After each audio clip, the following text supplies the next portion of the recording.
लोकसभा चुनाव में करारी हार के बाद बहुजन समाज पार्टी ने यूपी में 9 सीटों पर होने वाले विधानसभा उपचुनाव की तैयारी में जुट गई है।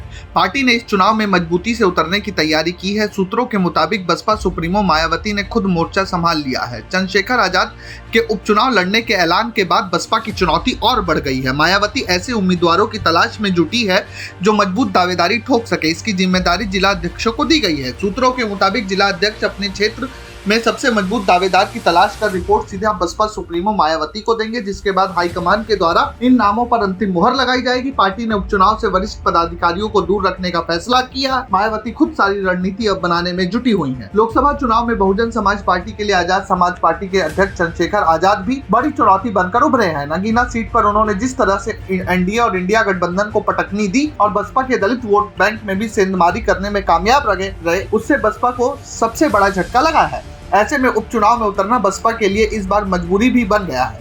चंद्रशेखर आजाद ने भी इस बार उपचुनाव के लड़ने का ऐलान किया है। उन्होंने दावा किया कि उनकी पार्टी हर बूथ को मजबूत करने में जुटी है। ऐसे में अगर बसपा उपचुनाव नहीं लड़ती तो दलित वोटर्स मायावती से छिटक कर चंद्रशेखर की ओर रुख कर सकता है। ऐसे में अपने वोट बैंक को बचाकर रखने की चुनौती भी मायावती के सामने है। इसके साथ विधानसभा में पार्टी की ताकत को बढ़ाना भी जरूरी हो गया है। इन तमाम सियासी समीकरणों के बीच उनके भतीजे आकाश आनंद को लेकर भी कयास लगाए जा रहे हैं कि उन्होंने बहुत कम समय में युवाओं पर अच्छी पकड़ बनाई थी, लेकिन लोकसभा चुनाव के बीच में ही मायावती ने उन्हें अपरिपक्व बताकर सभी पदों से हटा दिया। पार्टी कार्यकर्ता एक बार फिर आकाश आनंद को आगे लाना चाहते हैं। हालांकि उनकी वापसी पर अभी असमंजस की स्थिति बनी हुई है। दरअसल यूपी विधानसभा में बसपा से सिर्फ एक उमाशंकर सिंह ही विधायक है। 2022 में हुए विधानसभा चुनाव में भी बसपा औंधे मुंह गिरी और वोट प्रतिशत में भी कमी आई है। बसपा का यूपी विधानसभा में सिर्फ एक और विधान परिषद, लोकसभा और राज्यसभा में कोई सदस्य नहीं है। Bureau report प्रजाहित।